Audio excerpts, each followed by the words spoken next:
sending in her approach to issues, even when she's addressing critical issues, okay, instead of looking at the merits and the merits of the case, she quickly says that I'm under persecution because I'm a woman. And do you suppose that wasn't the case based on, I mean, and we followed the proceedings, even at the level of the, you know, of Senate, just to see some of the clips that were played, and even following the proceedings today, you know, listening to the leaders of Meru speaking, you know, and the utterances they made. Do you suppose that her argument would be baseless in any way? Her arguments were informed by misinformation, okay, and disinformation.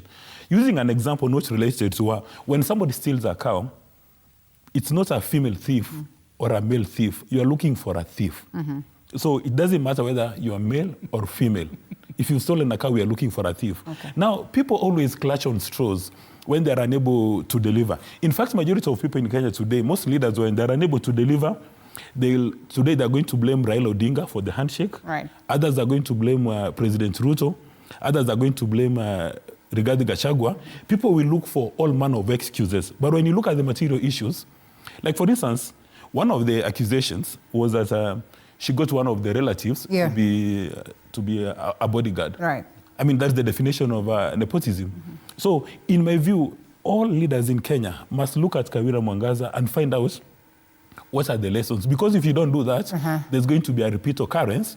And even if you come from Mosocho or Elwak Mandera, you must have an interest in Meru, because Meru County government is funded by taxpayers' interest. Okay. That is why I've got an interest in Francis and Stephen.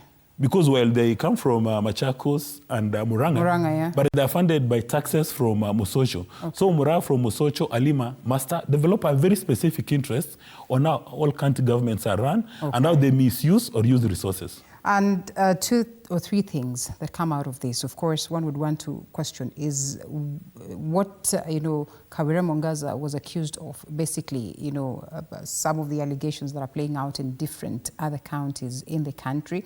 And like you rightfully say, maybe the leaders should actually pick you and understand that, well, it's not all rosy if they're going to continue with the same manner or in the same manner.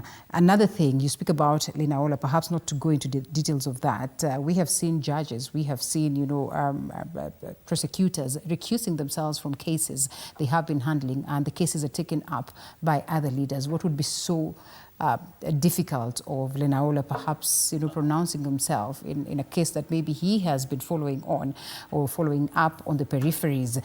And last but not least, we'll be coming to you to respond to all those things.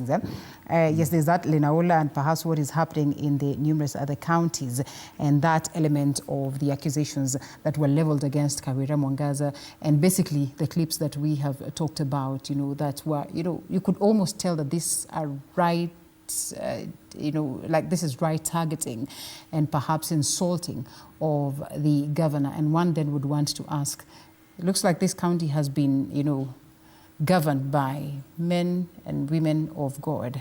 Aren't these Siamese twins, or are they not supposed to be so? You know, the governor and their... You know, there is a... Let's allow Mheshimiwa Francis to come in, and then, gentlemen, we'll be coming to you shortly. Mheshimiwa, good evening. Good evening. You say you did not proceed to Meru, but we're here. What is the situation like for you with your governor? How is the working relationship? Even as you say jambo to the people. Okay. First, thank you. And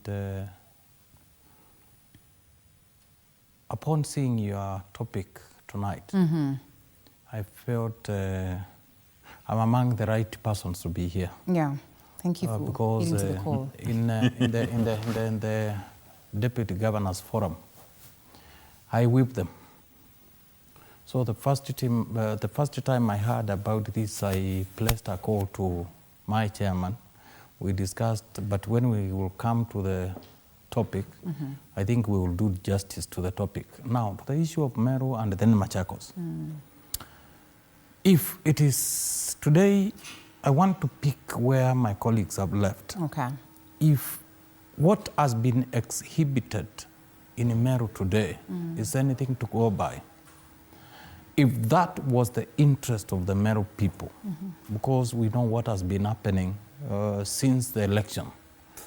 From where I sit, if that will bring unity, if that will bring harmony, if what has happened today will bring progress to Meru County, so be it. Which you think has lacked? Yes, because if you remember, it is not the first time Her Excellency, the former governor, was taken to Senate. And every time, first she was forgiven and given directives. Please go back and bring leaders together. Please go back and don't tend to think you are only elected as a governor. There was a deputy who deputizes you. Please go and bring harmony between the executive and the county assembly of Meru. And even other leaders. Today, everybody else from Meru, from the national government to the county itself, was in attendance of today's event. That tells you something.